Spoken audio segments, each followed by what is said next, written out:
is somebody who's hardworking, who's honest, somebody who's loyal. They love their family, they love God, they love the country, and they're good people. The typical person in the state of Kansas wants to help their neighbor.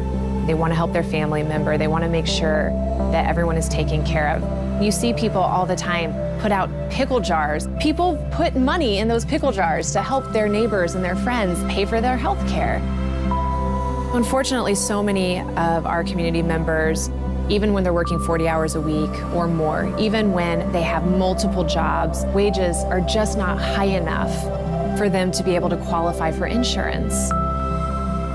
My name is Stephanie Barr. I've always loved to collect vintage things. The first pair of glasses I ever got at thrift store was this one, and I used to wear these and drive around in my pacer. I thought it was so cool. I'm from Salina, Kansas, and currently me and my cat live in Overland Park, Kansas. I always had a dream that I would grow up one day and become an author. My mom was a waitress. She's a very smart person, but education wasn't a top priority. Even for my grandma at the age of 12, she had to go make her own way. We were really poor. This is me at one of my jobs. And so when I turned 14, I was able to get my first real job as a busgirl at Russell's restaurant, the truck stop that my grandmother managed. I made $4.25 an hour, and that's how I was able to buy those things that we needed at home, like new shoes or shampoo. I dropped out when I was a junior. Even though I was smart and I did well in school, I was in the gifted program, I didn't see any way for me ever going to college. It just didn't seem like even an option at all. When I was 30 years old, it was actually the first time in my life I was feeling pretty stable, and it's when I first felt the lump. I was diagnosed with breast cancer, and I just remember being in this hallway and feeling my world fall out from underneath me. At that time, I wasn't sure if I was gonna be able to get the chemotherapy that my doctor wanted me to get, because I didn't know how financially we were gonna be able to make that work. I never had health insurance at all in my life, not even through a job, just because it cost so much money. I couldn't even afford to have it taken out of my paycheck, you know, when I was serving full time and working for myself. Just worrying about all of the debt, the injections, which were $400 a day. If I didn't get those injections to boost my white blood cells, then my treatment would have been spaced out, and the further out you're spacing your treatment, the less effective it is. And so all of those things are going through my mind. How am I even gonna pay for the chemotherapy medicine? And on top of that, all these other medications, steroids, anti-nausea pills, and that's not even getting into the surgeries yet either. I will honestly say the financial burden of it was more frightening to me than the cancer diagnosis itself. I had to figure out financially how I was gonna be able to get through it.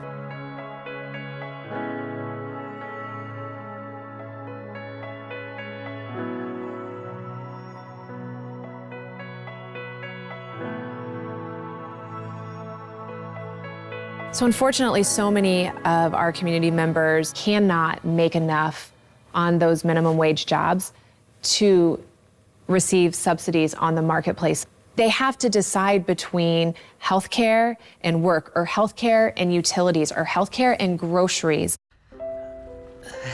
Landscaping, it was a big part of my life. That was my yard in Illinois. I had a pond. That's my grandson. He's walking through all my flowers. I had a pathway that went out that way. There's the pond. We dug that out myself. That's what I used to do. I couldn't do that now. One of the women that we have seen here at Thrive and have tried to help, her name is Linda. I'm sure the cold weather doesn't help with that at all. No, it does not. Hey, Linda, this is Greta. Oh, Greta. hi, Greta. Nice to meet you. Linda, and Greta's going to be assisting you today. I'll just take that. I had a stroke and I had lived in Illinois. I could not be alone for a month. I had to be with someone at all times. And so my family came up, my mom, my sister, and brought me home. I'm originally from here. Okay, so you don't have any insurance right now? No, I was approved for Medicaid in Illinois, but it's been brought to my attention that you cannot transfer it. Yeah, in Kansas, there's only 3 ways you qualify for it. You have to be a child, have to be elderly, disabled, or pregnant. She can't get health care. She's selling her goods, everything she owns, just to try and get those doctor's appointments. When Linda had her stroke, it affected the left side of her body. And if she could have received care, physical therapy, as she should have, she would be able to do so much more. And instead, she will now, for the rest of her life, have very limited use of that side of her body. As physicians, we have guidelines that suggest that this is the right treatment, but individuals can't afford what the guidelines suggest. To be honest, I just feel that I don't matter. I don't know what it takes to get someone here in this state to help you.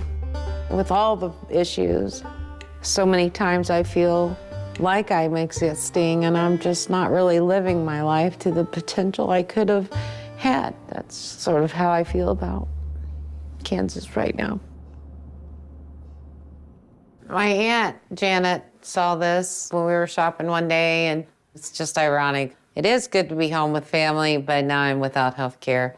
So I could have been in Illinois alone and not have family support, but then I'm home with family and now I have no health care support. So it's kind of double-edged sword.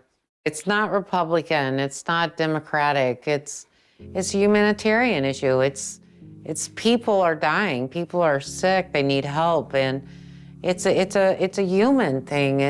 It's caring, it's helping others, getting them through the worst periods of their lives. I know that people here have compassion. I know they believe in helping each other, and this should just be one of those ways that they help.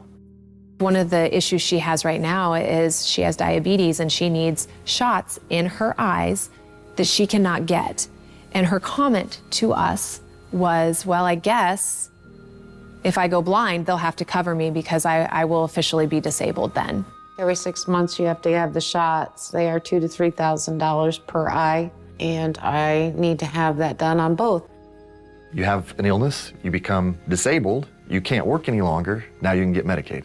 They want to work, they want to put food on the table for themselves and their families. We're talking about people working in factories and restaurants. We're talking about farmers, working class individuals and families. That is the typical demographic that you are going to see that would benefit from expanding Medicaid in Kansas. My name is Anthony Ronaldo.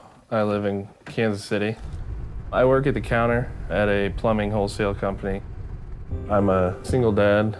My son Braden is 11 years old. How was school? Good. Yeah? What did you do? Played kickball. Well, that's not a subject. I did math. He tells me he likes math in school. He loves music. He loves PE. I think every kid loves PE.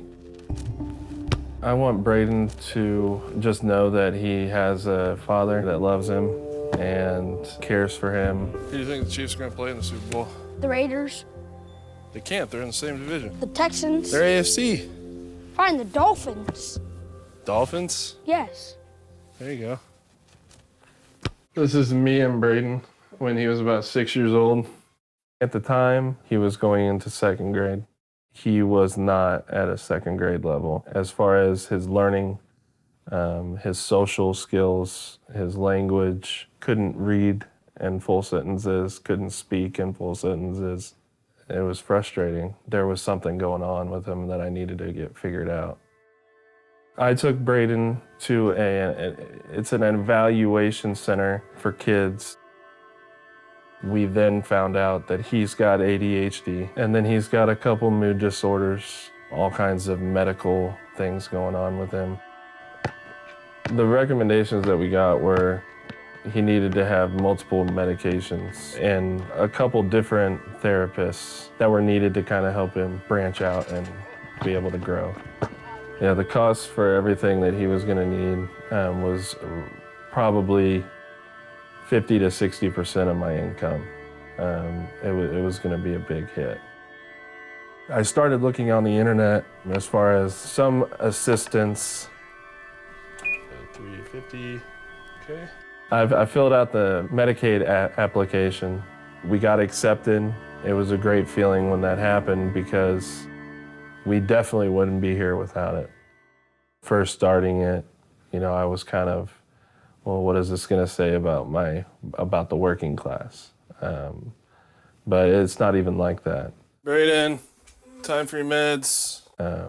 I've never not worked a day in my life. I just knew what it was going to take. I needed to get it done for him. Now I've been able to see the growth. Spell table.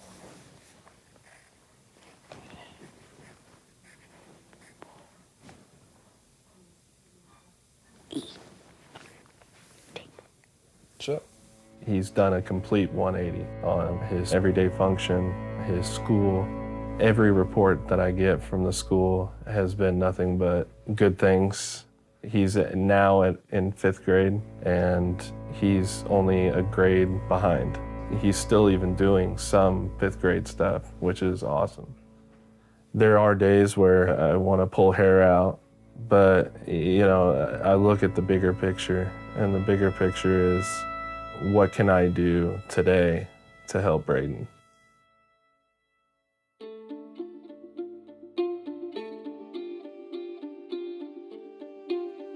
I had read a book about a guy who'd had a brain tumor. His odds of surviving that brain tumor were 1%. And he said he just always put himself in that 1%. And so immediately I'm like, I'm the percent of people who are gonna survive through this. When I was diagnosed and I was in contact with the early detection works, some people started talking about Medicaid. I never even heard that that was an option for somebody like me. Every state is held responsible for giving Medicaid to women who are diagnosed with breast or cervical cancer if they fall under a certain poverty line and don't have any insurance coverage. I essentially won the cancer lottery. I got the right kind of cancer to be able to qualify for this. Within a few weeks, I got the news that I was going to be covered by Medicaid. I just remember it was a huge relief. I can get the treatment that I need.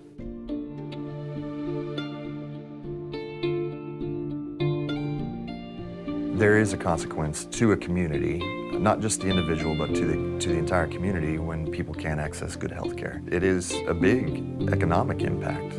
There are 107 rural hospitals in Kansas, and only 9 of them that are in the black. Now we have about 29 hospitals that one more hit and they're done. So if this hospital closes down, 440 jobs are gone. So what happens? Well, gas, people aren't buying it, that section's gone. Restaurants, they lose business. Cities lose taxes. People don't want to live there anymore, so therefore the price of houses goes down. Nobody wants to move there because it doesn't have a hospital. And if there's one thing about healthcare, when you're deathly ill or you had a traumatic car accident, there's like a window of time where things can happen for the best or for the worst. I live in Durham, Kansas, in the middle of nowhere. Do not blink, you will drive right by this town. There's 105 people here, and it's just a nice little quiet place. You feel safe.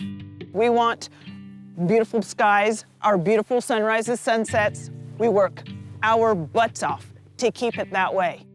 However, the scary part happens when all of a sudden the thing you never ever think would happen happens, and it does come back abnormal. I'm diagnosed with pre-cervical cancer. What am I gonna do? How am I gonna know I'm gonna be safe? I've got a 14-year-old, and I'm in the middle of nowhere. And so just to travel to try and find healthcare, like an office, it's not exactly the best situation. When people think of rural communities, they think that we're very small, and so it'd be very easy to walk wherever you need to go, and that's so not true. We're spread over 505 square miles in Allen County alone. Nothing comes with insurance that I've done. I have to go out and find that on my own, and with my income, there's just no way that I can afford any of those payments. An insurance premium monthly would be devastating, and I want to raise my kids in the country. I'm not a city person, and I shouldn't have to go to the city just to find health care. Hey guys! Hey! Oh my gosh, I missed you. After finishing treatment, my sister Sarah had given birth to her first son. Quack, quack. Now my sister has 3 sons and 1 daughter, and they're really what I live for. It looks dark, but it's actually really light, but it doesn't matter. I moved up to Overland Park with the idea that I wanted to do something bigger with my life. I went back, finished high school. Everybody's gonna get one. Yeah, maybe I could start you off with a couple of ice waters. My life now, I work full-time at a restaurant as a server. Because of Medicaid, I'm the first person in my family to attend college, so I'm able to focus on that instead of worrying about my medical debt. After getting diagnosed with breast cancer, I started to interact with other ladies at the cancer center, and I was shocked to learn, even though I fell well below the poverty line needed to qualify for the Medicaid, if I'd had any other kind of cancer, I wouldn't have qualified for Medicaid. Just kind of like bounce ideas off you. A lot of people, they won't even go to the doctor because they know they can't afford it. I don't think that based on insurance or money, anybody should be denied quality health care. We have the resources, we have the knowledge, we have the doctors, we have what we need to take care of people, and yet they can't access that care. The impact is not just on the individual. If you change that person's life, it's going to change all the lives around them. And it's going to have a bigger impact in their community.